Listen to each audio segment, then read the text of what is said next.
Ça fait quand même plusieurs années qu'il y a eu une réflexion qui a débuté chez Rio Tinto pour introduire l'économie circulaire dans nos procédés de fabrication. Puis nos clients le demandent depuis quand même plusieurs années. Donc on a imaginé un four à l'usine Laterrière pour être capable de faire, c'est en fait nos premiers pas chez Rio Tinto dans l'introduction de l'économie circulaire. Après quelques années de réflexion, à la fin 2020, on a annoncé l'investissement de 11 millions de dollars canadiens. Bien, ça permet de vraiment donner une offre, d'offrir à nos clients un produit avec un pourcentage de recyclé. Donc, on a plusieurs types de rebuts qu'on va réintroduire dans notre procédé pour la fabrication. La capacité annuelle du four, c'est 22 000 tonnes de production par année pour la première phase, puis jusqu'à 40 000 tonnes par année de production pour la phase finale. Ce qu'on a comme projet, c'est principalement 3 volets. Donc, on a l'implantation, la construction d'un four d'une capacité de 35 tonnes, donc de métal liquide. Dans le four, on a un système de brûleur qui est un peu plus spécial comparativement aux autres usines. Donc, on a un système de brûleur qui est plus écologique, qui est récupérateur de chaleur, qui permet d'avoir une meilleure efficacité de l'utilisation du gaz naturel.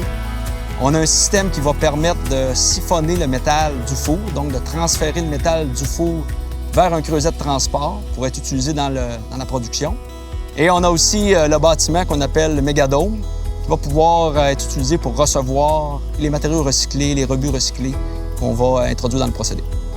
On a commencé l'activité au mois de septembre. On a fait une activité pour refaire tout l'intérieur du centre de coulée pour mettre le four à l'intérieur. Le projet a été accepté environ début janvier et ça a déboulé depuis ce temps-là avec la démolition de la zone, reconstruction du béton, puis remonter le four.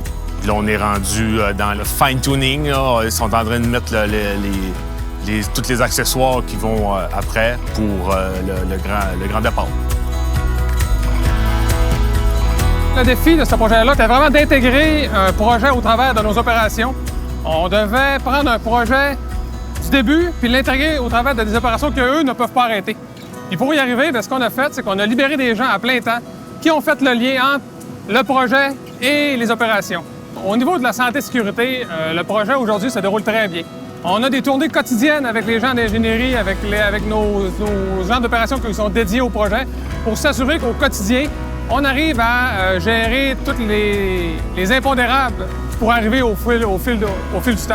Donc, la communication, les tournées de plancher ensemble, en équipe, c'est vraiment le nerf de la guerre. C'est ce qui fait qu'aujourd'hui, on a un succès en termes de santé et sécurité pour ce projet-là.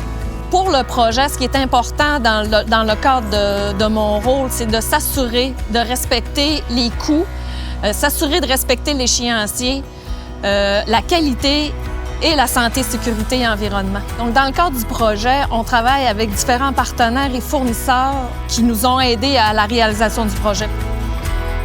Aujourd'hui, on est très fiers, puis je suis très fier de tout ce que les gens ont accompli jusqu'à maintenant. C'est vraiment un enjeu. On n'oublie pas qu'on est dans un contexte particulier actuellement. Je suis vraiment fier de l'implication des employés. Je connais très bien l'usine Laterrière pour y avoir travaillé pendant plusieurs années. Puis je vois tout l'enthousiasme que ça a créé. Puis je pense que c'est vraiment un élément de fierté pour les employés actuels puis pour les futurs employés.